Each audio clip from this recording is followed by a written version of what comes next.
Del 12 al 14 de octubre, el Colegio de San Luis fue sede de un importante evento que reunió a expertos, a especialistas, académicos de talla nacional e internacional con importantes y reconocidas trayectorias que se dieron cita aquí en el Colsan.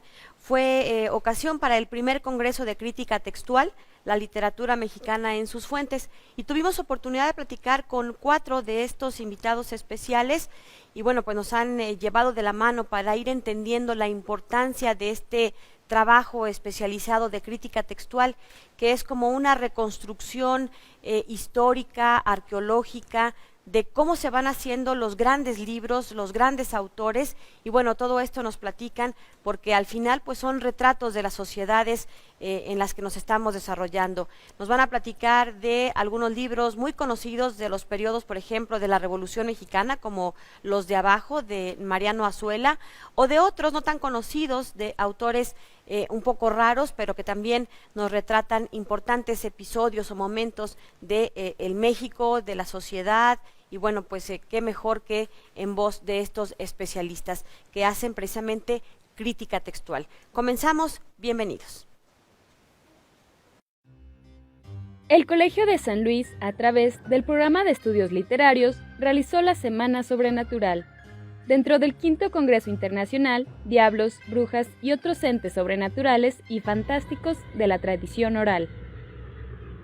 Se llevó a cabo el 31 de octubre al 5 de noviembre y se contó con actividades presenciales en el estado de San Luis Potosí dirigidas a todo público, como exposiciones, lotería sobrenatural, taller de máscaras, leyendas, tianguis sobrenatural, proyección de películas, entre otras actividades. Este congreso, en conjunto con la Semana Sobrenatural, estuvo a cargo de la doctora Claudia Carranza, investigadora del programa de estudios literarios. Te esperamos para el siguiente congreso y además puedes visitar la exposición Vuelve a la Vida y el Altar Sobrenatural, que se encuentran en la Biblioteca Colsan durante todo el mes de noviembre. ¿Qué tal? ¿Cómo están? Bienvenidos a este espacio desde el Colegio de San Luis. Nos da mucho gusto que nos estén acompañando. Y bueno, pues vamos a tener el día de hoy invitados de lujo. Ya tuvimos hace algunas semanas la entrevista con el doctor Fernando Morales, investigador del programa de estudios literarios aquí en el Colsan, quien nos adelantaba que tendríamos justo por estos días de octubre una serie de visitas interesantes porque se estaría llevando a cabo este primer Congreso de Crítica Textual, la literatura mexicana en sus fuentes. Y precisamente tendremos nuestros invitados a lo largo del programa. Vamos a estar charlando con quienes van a estar impartiendo las conferencias magistrales. Este evento se está llevando a cabo entre el 12 y el 14 de octubre. Ustedes lo estarán viendo ya de manera pregrabada en algunas semanas más. Y bueno, pues nos pareció interesante compartir con todo nuestro público un poco sobre esta riqueza que estará revisando los especialistas de todo el país, de importantes instituciones y por supuesto de gran prestigio nacional e internacional. Así que damos la bienvenida el día de hoy a la doctora Belén Clark de Lara. Ella es licenciada en Lengua y Literaturas Hispánicas, maestra en Letras y doctora en Letras por la UNAM. Gracias por acompañarnos, bienvenida. Muchísimas gracias por la invitación. Y bueno, también está con nosotros Alejandro Higashi. Él, bueno, pues también obtuvo el grado de doctor en Literatura Hispánica en el Colegio de México, es profesor investigador de tiempo completo en la Universidad Autónoma Metropolitana en la Unidad de Iztapalapa y agradecemos que nos acompañe. Muchas gracias, Lidia, gracias a ti. Bueno, pues comencemos. Primero me gustaría que nos platicaran un poco cuál es la importancia de este tipo de encuentros en donde se reúnen expertos que tienen en sus manos, yo le decía al doctor Fernando Morales, que tienen prácticamente una labor de hacer arqueología, porque van reconstruyendo estos textos, van reconstruyendo un poco de los autores, es como ir tomando pedazos de la historia que nos van dando pues más luz sobre estas obras. Cuéntanos un poco, doctora. Bueno, haciendo honor al subtítulo del Congreso, la literatura y sus fuentes, la verdad es que en mi caso me dedico a rescatar la obra de los escritores mexicanos del siglo XIX, que se escribió en periódicos y que ahora no tenemos ni una nómina completa ni las obras a la mano para poder hacer esa historia de la literatura. Esa es la crítica textual, es la metodología con la cual trabajamos para hacer un rescate lo más exacto posible a la voluntad del escritor. Porque además van influyendo muchos factores, ¿no? Desde el momento histórico en el que el autor escribía, el tipo de soportes, ¿no? Vamos pasando desde el manuscrito, la máquina de escribir, ahora la computadora. ¿Cuál es la importancia o la principal aportación que dejan este tipo de encuentros en los que están ahora reunidos, en donde el Colegio de San Luis pues es sede? Pues nos permite dialogar entre nosotros, aunque bueno, nos conocemos y nos hemos leído y hemos sido unos profesores de otros, profesoras de otras, pues nos da la oportunidad de platicar de lo que estamos haciendo y de, bueno, pues ir creando conocimiento, ¿no? Es una especie de escalera donde, bueno, pues unos están editando, en el siguiente escalón pues hay otras personas que están haciendo historia de la literatura y aprovechan los textos nuevos, las nóminas de autores, de las que estamos muy necesitados, ¿no? De autoras también. Entonces, claro, pues es un laboratorio que nos permite pues entrar en diálogo y apoyarnos unos en las investigaciones de otros, de otras, ¿no? Doctora Belén Clark, usted va a participar con una conferencia magistral denominada Historia de un proyecto, edición crítica de las obras de José Tomás de Cuéllar. Cuéntenos un poco al respecto, por qué en particular este autor y por qué denominarlo así, Historia de un proyecto. ¿Lleva muchos años en este ejercicio de planeación?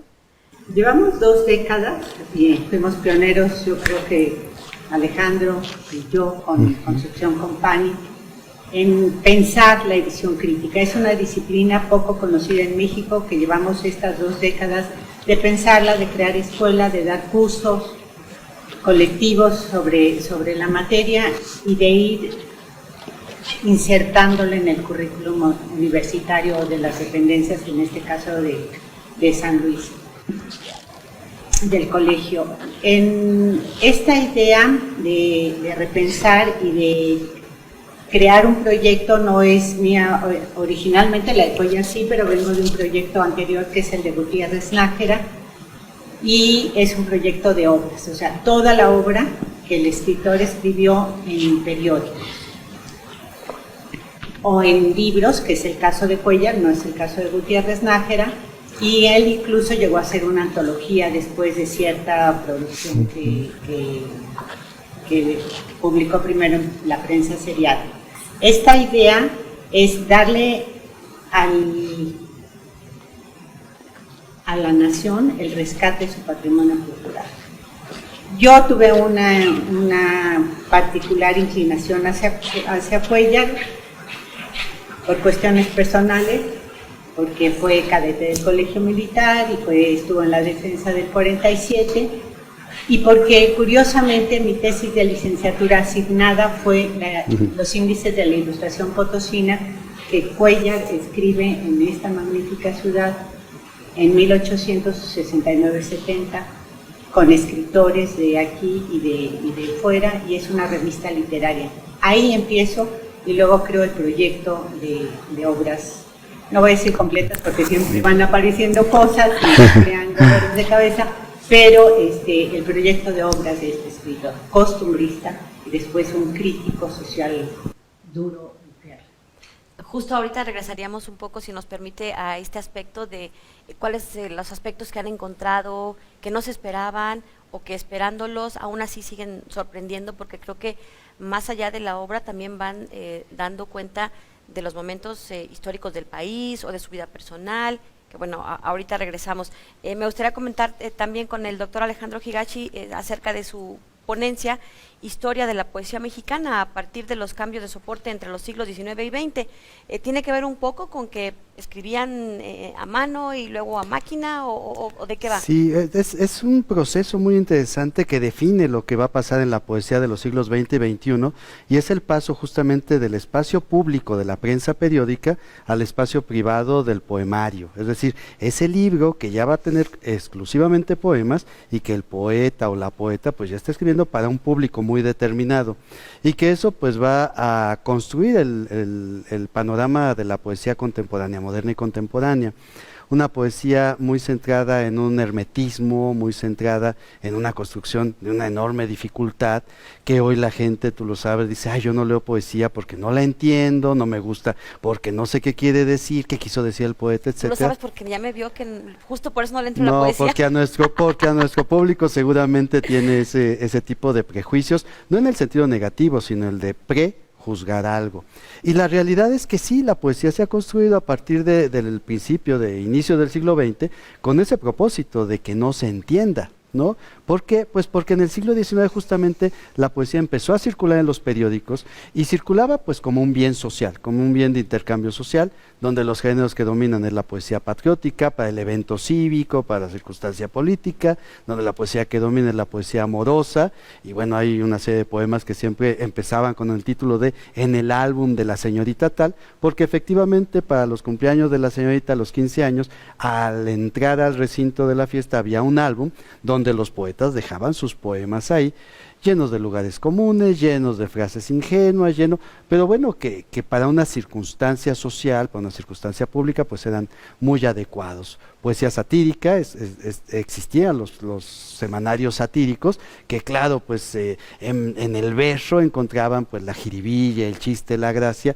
que no tenía necesariamente la crónica política, y que a veces sí, pero bueno, era otro público, ¿no? Entonces, estamos hablando de una poesía que se escribía para el espacio público, y un espacio público, el periodístico, mucho más amplio que el actual, donde a lo mejor era una lectura pública, es decir, no solo circulaba en el periódico, sino que además se leía en voz alta, y de un periódico se enteraban 3 o 4 familias que coincidían en ese espacio de lectura. Pasamos al poemario, donde la lectura es solitaria, intimista, personal, y esta poesía empieza a parecer muy ingenua y se empieza a construir una poesía muy compleja, muy personal, y que bueno, pues se convierte en ese paradigma de yo no leo poesía porque no la entiendo, ¿no? Y sí leo poesía, pero solo mis autores favoritos, tengo como 3 nada más, porque no conozco. Claro bueno, que vamos sí, a ir a una Lidia. pausa y regresamos para seguir platicando con nuestros invitados. Como pueden observar, se nos va rapidísimo el tiempo porque es muy rico todo lo que nos están compartiendo. Y bueno, pues les invitamos para que, ya saben, este programa se estrena hoy martes aquí en 9TV, ya mañana miércoles está disponible en el canal de YouTube de El Colegio de San Luis. Una pausa y volvemos.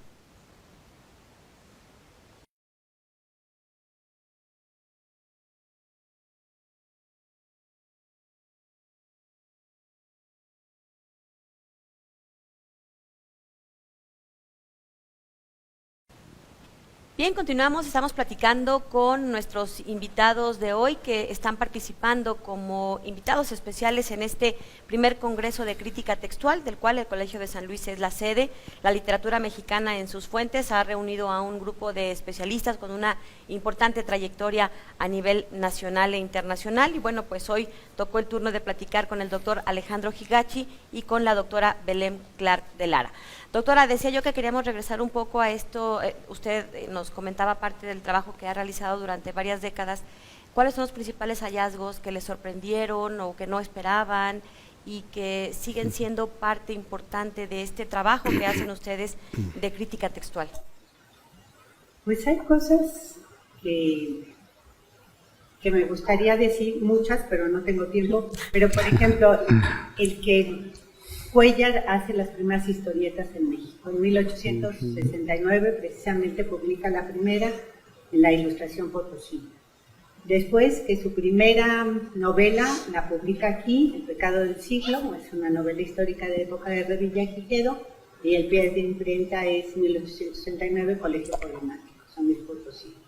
Luego la segunda novela de gran envergadura es Ya costumbrista y se publica en Ilustración Potosina, también aquí en San Luis Potosí.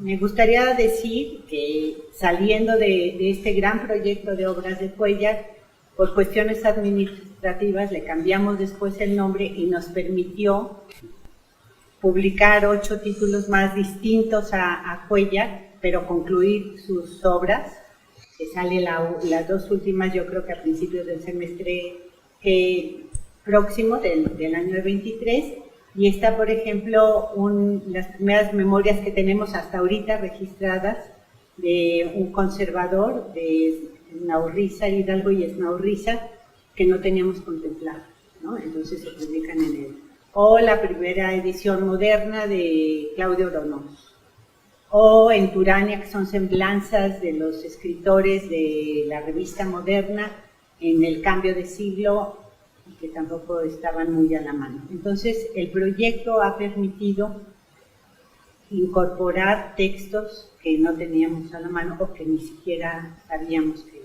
existían. Y al final, pues son 23 libros publicados, uno colectivo, formación de recursos humanos, son 40 becarios, tesistas de maestría que se incorporaron después como investigadoras invitadas. Entonces ha sido una labor de equipo y nos permite contribuir a las letras nacionales, ¿no? Y al rescate del patrimonio cultural que está en los periódicos, que se va deteriorando y que cada día es más difícil recuperar.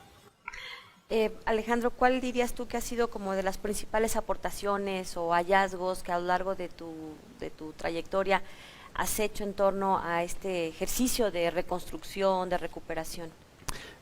Pues mira, el año pasado publiqué el Cancionero de Romances junto con Mario Garvin y con Josep Luis Martos en la Universidad de Alicante, y justamente esta publicación me dio la oportunidad, los 7 años previos, de ir publicando avances metodológicos. Entonces, digamos, de alguna manera he tenido la oportunidad de publicar el texto crítico de este Cancionero de Romances, pero también de reflexionar sobre los pasos metodológicos que me llevaron ahí y que pues ha servido para que otros grupos de trabajo pues o se organicen o vean los conceptos o intenten aplicarlo, o bueno, a partir de mi aplicación ellos propongan una aplicación personal. Entonces, bueno, pues de alguna manera eso es como entrar en diálogo, pero ya a través del escrito, ¿no? Les decía, pues mira, ¿cuál fue el problema con el que se topó Alejandro? Ah, pues fue tal, bueno, pues yo me estoy topando con un problema semejante, voy a intentar resolverlo así.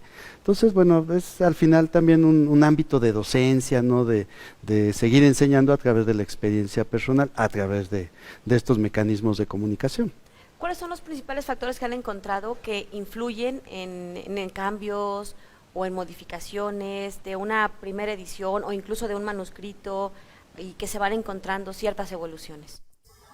Bueno, tristemente no contamos con muchos manuscritos del siglo XIX, así con muchos periódicos.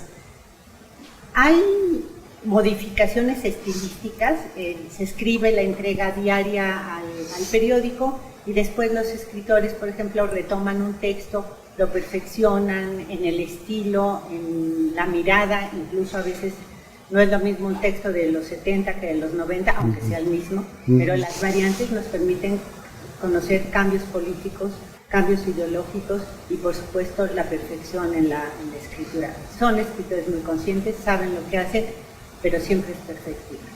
Entonces esta es una de las cosas que la edición crítica nos permite, porque estudiamos los distintos testimonios de una misma obra con las variantes que van produciendo. Entonces yo podría decir que el escritor en una primera época es católico férreo y en la segunda ya es ideológicamente positivista, no ateo, pero ya la mira está en el progreso y en la instrucción para sacar al país adelante, ¿no? Entonces las variantes son las que nos van permitiendo encontrar también esos cambios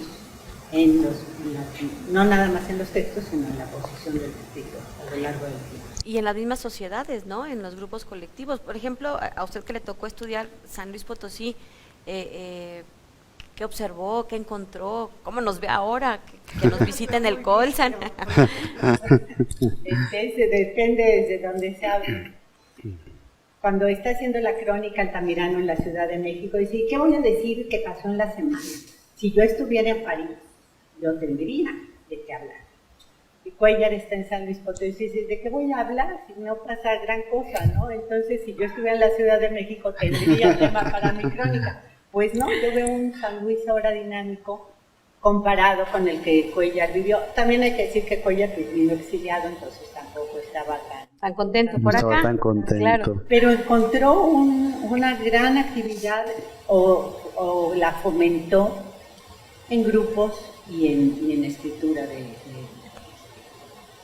del lugar. Yo siempre digo que la edición crítica debería de sembrarse en cada estado de la República para que rescaten a sus escritores, y no solo los del centro, ¿no? Sino que habría que ampliar estos círculos Y hace el 2011, gracias a la cátedra Manuel Calvillo, yo estuve aquí para hablar de visión crítica en aquel entonces y se empezara.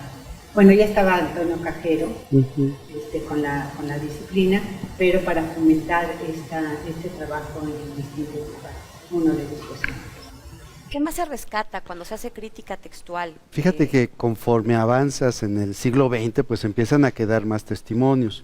Y por ejemplo, en el caso de Alichu Macedo, es un autor del que siempre se dijo que era muy riguroso, muy estricto en su obra, pero bueno, pues no pasaba de ser un dicho. Pero bueno, la familia puso en manos de la Academia Mexicana de la Lengua sus mecanogramas y sus manuscritos, y ha sido una experiencia muy interesante porque de cada poema pues hay un aproximado de unos 14, 15, 16 mecanogramas donde realmente podemos ver el taller del escritor y cómo ese rigor se manifiesta en versiones, tras versiones, tras versiones. En algunos casos, por ejemplo, el poema empezaba como un manuscrito, y ese manuscrito llegando a su casa disciplinadamente, porque tenemos fechas en los mismos testimonios, disciplinadamente llegaba y lo pasaba a máquina de escribir, ¿no? Y se ve que lo estaba corrigiendo algún par de días y luego volvía a buscar en una versión en limpio en la máquina de escribir y así, y tenemos obras con 17 o 18 mecanogramas, cada uno de ellos con varias capas de escritura que estaba corrigiendo, ¿no? Y corregía con un color y con otro, etcétera. Entonces, bueno, vemos cómo en estos testimonios se conjuga la figura del editor, fue editor muchos años de Fondo de Cultura Económica y además pues un editor rigurosísimo, y la figura del poeta que de verdad trabaja y retrabaja la obra. Entonces, de alguna manera, pues estas búsquedas nos permiten ir separando, ¿no?, los mitos de lo que en realidad estaba pasando. Hay muchos mitos que también gracias a la crítica textual se han desterrado, ¿no?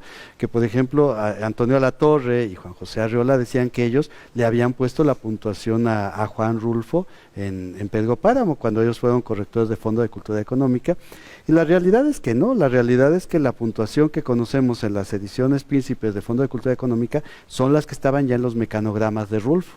Pero bueno, pues para ellos era muy divertido decir, es que nosotros le pusimos la puntuación, lo cual no es cierto. Saludando con sombrero ajeno. Exactamente, pero bueno, pues eso solo se ve cuando llega uno a los testimonios, ¿no? Gracias a la crítica textual, ¿no? Los errores los errores de Revuelta, que no eran de él cuando se hace la comparación entre testimonios y resulta que era del editor. Del editor, claro. ¿Cuáles son los principales desafíos en un par de minutitos que nos quedan en torno a la crítica textual, considerando los momentos, las tecnologías, el siglo XXI?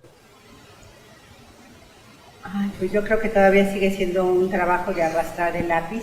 No hemos encontrado, alguna vez estuve en una conferencia sobre si estos sistemas pudieran detectar las variantes o no. Creo que todavía vamos poco a poco, a lo mejor un día hay un programa maravilloso que nos ayude, pero es ir encontrando desde los testimonios, ¿no? Gutiérrez Nájera, por ejemplo, que es un escritor muy complejo, quita fragmentos de una crónica y los pasa a otra, y entonces hay que ir detectando estas contaminaciones que llaman Elena Díaz Alejo, y pues si no se hace revisando y estudiando, no hay otra manera de detectar. El otro gran reto para la escritura contemporánea pues es el compugrama, es decir, las versiones que no van dejando huella. Hay ya, por ejemplo, el MIT en Estados Unidos está comprando computadoras de escritores y está diseñando programas para identificar las capas de variantes en obras, pero bueno, hoy por hoy pues son escritores poco importantes, y bueno, pues ese va a ser probablemente el reto del siglo XXI, ¿no? Recuperar las variantes a través de las versiones digitales, de un compugrama, o bueno, de una página, o de los distintos formatos en los cuales ahora se están publicando los materiales, ¿no? Pues qué bueno que los tenemos a ustedes para que sigan enseñando a las nuevas generaciones todo este enorme trabajo, y gracias por haber estado con nosotros. Vamos a tener que ir a una pausa. Gracias, doctora. Gracias, encantada. Gracias, doctor Higashi. Gracias, Lidia, a ti y a tu público. Nos vamos a una pausa y regresamos. Seguimos platicando con más invitados especiales que tenemos el día de hoy, porque el Colegio de San Luis es sede de este primer Congreso de Crítica Textual, la literatura mexicana en sus fuentes. Continuamos. Rafael Olea Franco es profesor investigador de tiempo completo del Centro de Estudios Lingüísticos y Literarios del Colegio de México, donde se especializa en la obra de Jorge Luis Borges y en la narrativa mexicana e hispanoamericana de los siglos XIX y XX. Se doctoró en Lenguas Romances por Princeton University y en Literatura Hispánica por el Colegio de México. Desde 2006 es investigador nacional nivel 3 en el Sistema Nacional de Investigadores. Es miembro del comité editorial de 7 revistas internacionales y editor de 2 colecciones impresas en Alemania. Recibió el Premio Nacional de Ensayo Literario Alfonso Reyes 2003. Entre sus publicaciones se encuentran los libros Los dones literarios de Borges y La búsqueda perpetua, lo propio y lo universal de la cultura latinoamericana. Ha publicado en México y en el extranjero más de 80 capítulos de libros o artículos en revistas. Además, participó en el primer Congreso de Crítica Textual La Literatura Mexicana en sus fuentes, realizado el pasado 12 de octubre de 2022 en el Colegio de San Luis.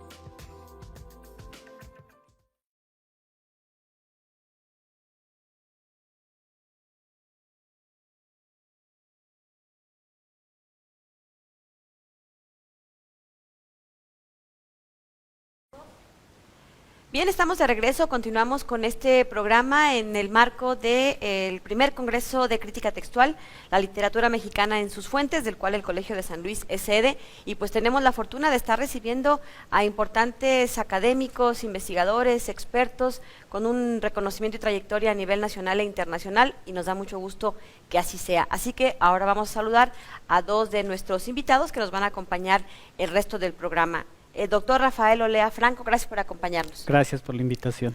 Y también nos acompaña la doctora Ana Laura Zavala Díaz. Gracias. Gracias por la invitación. Es un gusto estar aquí.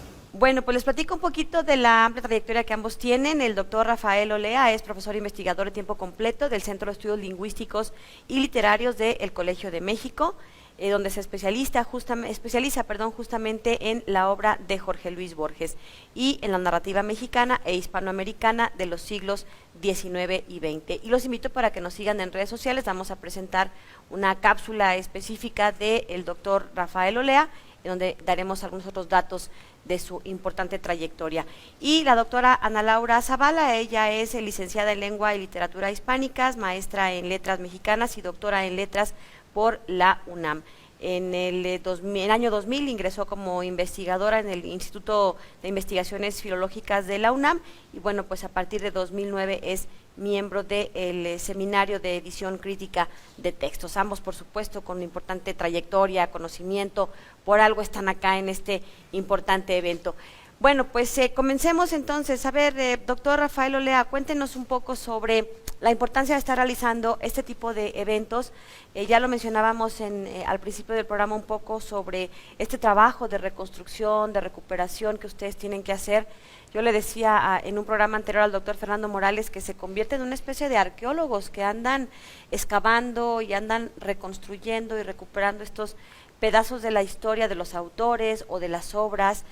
¿Cuál es la importancia y la vigencia que tiene entre las nuevas generaciones de quienes se están formando en estos posgrados en estudios literarios? Sí, yo creo que las respuestas podrían ser múltiples. Una de ellas es que el objetivo es, en primera instancia, poner a los lectores actuales en una situación semejante a la que tuvieron los primeros receptores. Entre otras muchas razones, porque, por ejemplo, la lengua va cambiando, la lengua es histórica y siempre cambian los significados. Entonces, el objetivo sería también rescatar esos textos y transmitirlos a los lectores actuales con un aparato de registro de variantes, es decir, las diversas modificaciones que fue sufriendo el texto a lo largo de los años, por ejemplo, en las diversas ediciones o incluso desde que pasa de manuscrito a impreso, y acompañarlos de notas que permitan entender mejor los textos. Y a veces, ejemplifico con un caso muy claro, incluso el cambio que hay de manuscrito a los textos definitivos es muy ilustrativo. Tenemos a Juan Rulfo, su maravillosa novela Pedro Páramo. Notamos que primero, cuando empezó a redactarla, el personaje se llamaba Maurilio Gutiérrez. Finalmente quedó Pedro Páramo. Eufónicamente y cuanto a significado, Pedro Páramo es muy superior a Maurilio Gutiérrez. Comala se llamaba Tuscacuesco. Qué difícil, ¿no? Ni le recordaríamos. Es un municipio de Jalisco, pero muy difícil.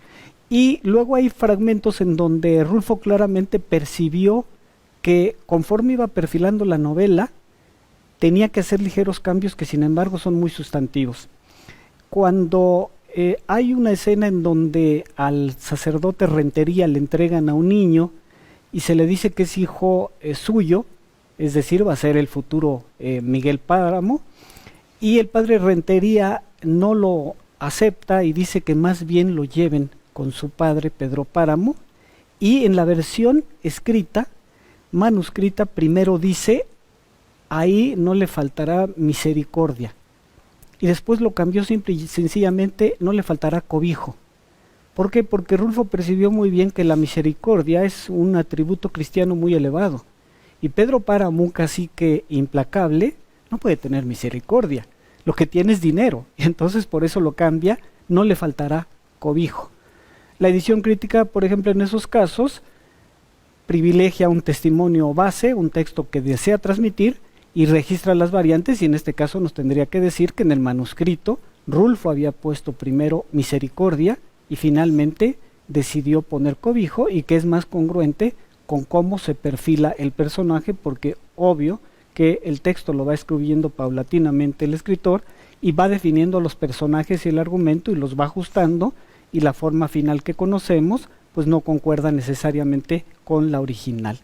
Eso sería grosso modo, en mi opinión, algo muy importante en esta labor que en las últimas décadas en México ha tenido una gran fuerza en diversas instituciones, como la UNAM, el propio Colegio de San Luis, el Colegio de México y varias más, y que nos ha permitido restaurar y restituir nuestra literatura de manera completa, porque toda la literatura es un sistema y está en oposición, y hay veces que tenemos ciertas referencias en textos que solo entendemos hasta que descubrimos textos que nos eran desconocidos y nos damos cuenta que están dialogando con esos textos que aparentemente habían desaparecido, pero que no han desaparecido porque están en manuscritos o están en periódicos o están en revistas que el proceso de edición de crítica rescata. Gracias, doctor.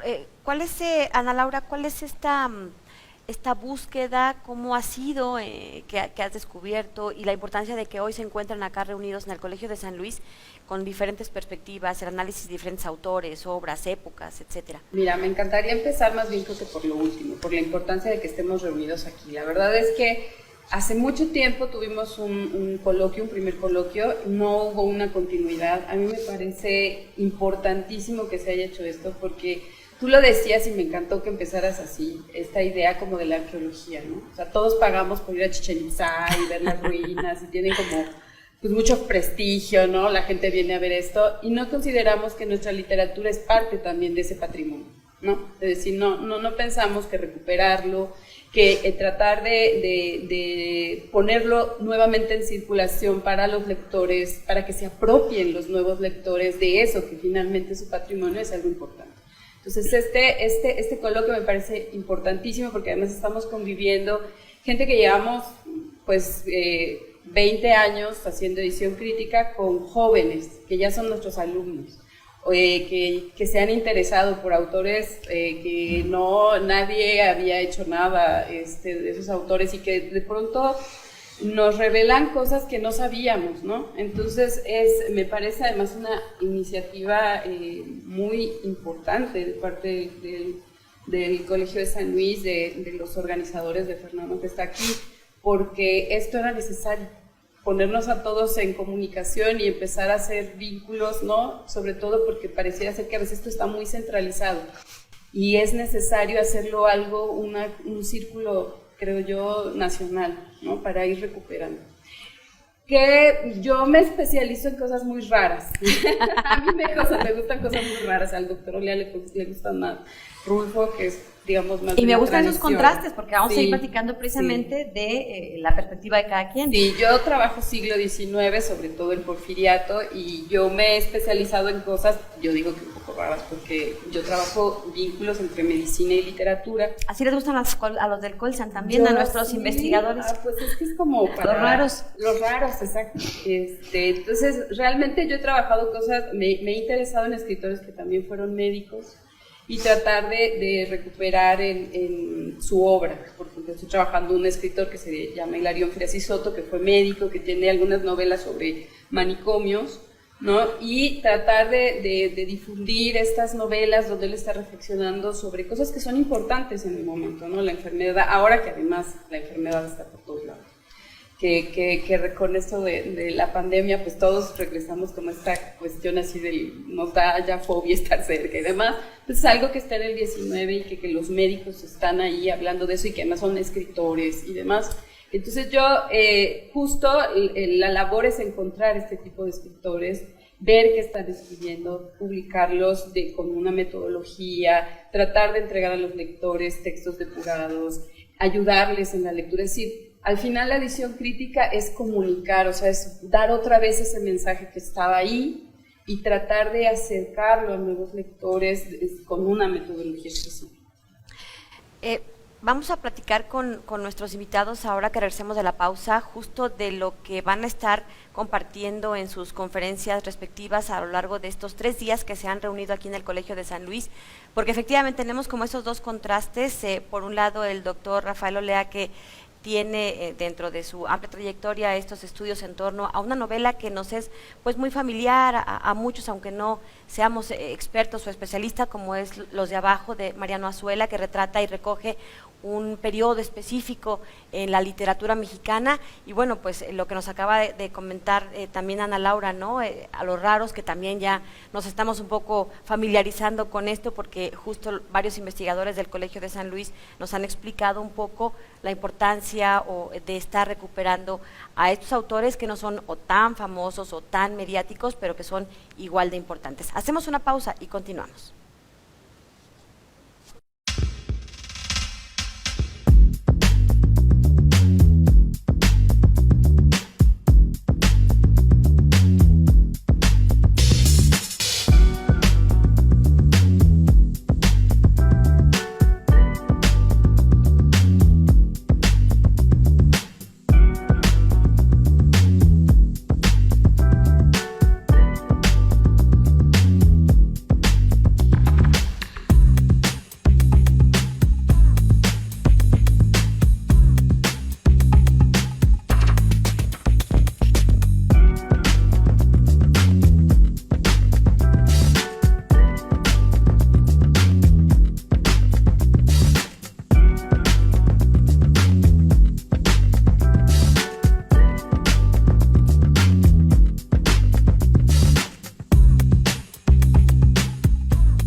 Bien, estamos de regreso y con este segmento vamos a cerrar el programa de hoy, que a mí la verdad se me ha ido rapidísimo, porque creo que estamos aprendiendo mucho de esta rama de los estudios literarios que tiene que ver con la crítica textual, y que bueno, pues justo con nuestros invitados de hoy vamos a abordar. El doctor Rafael Olea va a impartir un tema que tiene que ver con la construcción textual de Los de Abajo.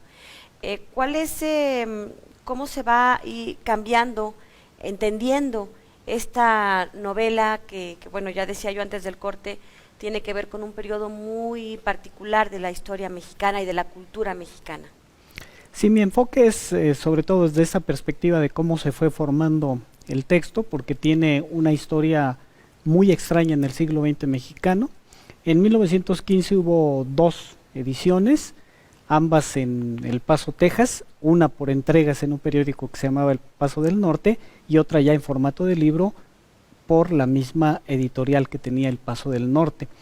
Sin embargo, esa novela quedó ahí olvidada hasta que una polémica de 1924-25 la trajo a la luz, y en el 25 el Universal Ilustrado la sacó en varias entregas en esa difusión enorme que tenía, y ahí rescató lo que fue el texto de 1920 en la Ciudad de México, donde Azuela ya retomó la parte central, pero la amplió mucho.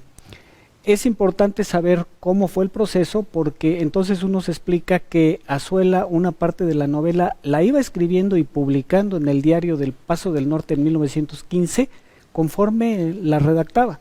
¿Eran entonces, entregas periódicas? Eran entregas periódicas, casi diarias, en un lapso de octubre a noviembre de 1915. y entonces ese sistema no permite que haya una reedición con calma de los materiales para afinar el argumento, los personajes. Entonces, y hay algunas incongruencias en las versiones primeras que luego se van modificando. Lo curioso es que los escritores no suelen reconocer esos antecedentes. Yo hice la edición crítica antes de La sombra del caudillo de Martín Luis Guzmán, y Guzmán nunca dijo que había habido una versión periodística. No lo mencionaba, lo entrevistaban y él nada más se refería al libro. Y de nuevo, al igual que con Azuela, ahí hay muchos cambios, ¿no? Y entre los ajustes que hace el propio Azuela y luego la manera como se difundió, porque hay que recordar que algo que los jóvenes y mucha gente ahora no sabe, que pues los procesos de edición eran muy distintos, ¿verdad? Antes se tenía que formar líneas de plomo con las letras al revés para imprimir letra por letra, el cajista tenía al lado sus letritas, es un proceso muy difícil, entonces tiene muchas erratas, hay faltas de ortografía que no son del autor, son de quien está formando el libro. Y después, cuando ya se vuelve famoso, lo impresionante es que hay una edición española, y ahí, como acostumbran los españoles, corrigen parte del español de Azuela, y yo me referiré a un dato exclusivo que parece absolutamente prescindible, pero que no lo es que le cambian una frase que originalmente decía se salió sin contestarle, y la cambian a se salió sin contestarla, porque el referente era femenino, y entonces hacen que Azuela parezca que tiene una variante lingüística laísta, como se dice de los españoles, porque así dicen, ¿verdad? O sea, siempre, del español de México al español de España, y no es así, ¿no? Y entonces, bueno, eso hay que señalarlo y corregirlo, y sigue siendo, por cierto, una práctica típica de las grandes editoriales españolas. Yo me referiré también a un caso ahí de una escritora reciente, Guadalupe Nettel, que en su novela El huésped aparece que el personaje que está en la Ciudad de México abre el grifo para sacar agua. No decimos grifo en México, decimos llave. Pero los españoles hacen ese tipo de correcciones. Y luego, cuando yo decía hace un momento que había que restituir el sentido original de la palabra, hay varias ediciones de los de abajo. Parece innecesario hacer una nueva porque incluso una colección famosa internacional, la colección Archivos UNESCO, hizo una edición crítica retomando la versión periodística y retomando varios de los testimonios, como se llama a las distintas versiones que se van sucediendo en el tiempo. Y sin embargo, esa palabra que se repite permanentemente la toman de diccionario, que es la palabra mochos, y todas las notas dicen que mocho significa santurrón, ¿verdad? El mocho que va a la iglesia a diario, etcétera. Y no es cierto. En la novela mocho significa alguien a quien le han cortado el cabello, porque a los soldados federales, cuando los metían de leva al ejército, inmediatamente les cortaban el cabello. Y los revolucionarios difícilmente podrían ir a un peluquero para que les cortaran el cabello, ¿no? Y entonces es curioso cómo las notas dicen que mocho significa santurrón, cuando tanto los revolucionarios como los soldados federales son en su gran mayoría creyentes, y los revolucionarios invocan de inmediato la protección de la Virgen para lo que van a emprender sus actos revolucionarios. Y la novela se ubica más o menos de modo general entre 1914, un punto de fuerza de Villa, y después cuando es derrotado en las batallas de Celaya y pierde la lucha por el poder con Carranza. Y entonces la novela es extraordinaria, y lo sigue siendo, porque detecta muy bien en qué se está convirtiendo la revolución. Nos hicieron creer los gobiernos postrevolucionarios emanados de la revolución que eso había sido una cosa épica, heroica, y que la representaba ficcionalmente, como se suele decir en literatura, Azuela en su novela. Pero Azuela es muy crítico. Azuela tiene un personaje que en algún momento dice: cuando se acabe esta batalla, van a resplandecer los dos verbos de nuestra raza, robar y matar. Y en eso se convierte parte de la revolución, no toda por fortuna. La parte positiva tiene que ver con todas nuestras instituciones, entre ellas nuestras universidades y demás. Eso es maravilloso, extraordinario. Pero esa parte está ahí también y no hay que olvidarla. Tenemos un proceso histórico que tuvo resultados ambivalentes. Y Azuela siempre fue crítico, y esto se puede ver también en el contraste entre las diferentes ediciones de la novela. ¿Y ese sentido crítico de Mariano Azuela aparece desde los primeras versiones, digamos, hasta el final? Totalmente, incluso hay un crítico excelente que ve una segunda versión y dice que, por ejemplo, la crítica que Azuela hace contra el villismo es de 1920, no es cierto, está desde 1915.